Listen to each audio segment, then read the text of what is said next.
अंधेरा सिर्फ रात में नहीं होता, कुछ अंधेरे कहानियों में भी छिपे होते हैं। जहां डर खत्म नहीं होता, वहीं से शुरू होता है भूतकाल।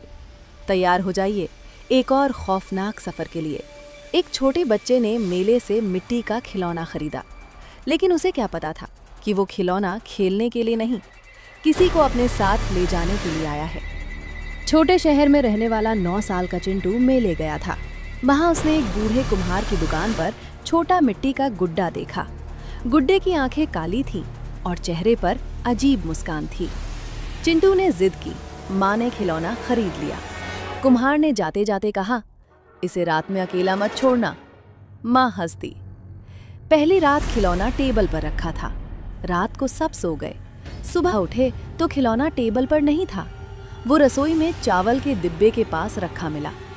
सबने सोचा चिंटू मजाक कर रहा है, लेकिन चिंटू रोने लगा, मैंने नहीं रखा। दूसरी रात इस बार खिलौने को अलमारी में बंद कर दिया गया। सुबह अलमारी खुली थी। खिलौना चिंटू के तकिए के पास बैठा था और कमरे की दीवार पर मिट्टी से लिखा था, मुझे खेलना है। माँ के हाथ कांपने लगे। चिंटू के पिता उस कुम्हार को ढूंढने मेले पहुंचे, लेकिन वहां कोई दुकान नहीं थी। पास वालों ने बताया, जिस बूढ़े की बात कर रहे हो वो तो 15 साल पहले मर चुका है। पिता डर गए।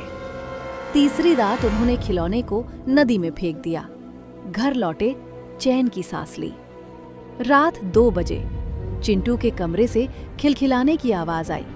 सब भागकर अंदर गए। खिलौना फिर वही था। इस बार उसके हाथ में गीली मिट्टी लगी थी और फर्श पर छोटे छोटे पैरों के निशान थे। पिता ने गुस्से में खिलौना तोड़ दिया। जैसे ही खिलौना टूटा, पूरा घर हिलने लगा। बत्ती बंद हो गई। अंधेरे में छोटे कदमों की आवाज आने लगी। फिर चिंटू की आवाज आई, पापा, मेरा नया दोस्त नाराज हो गया।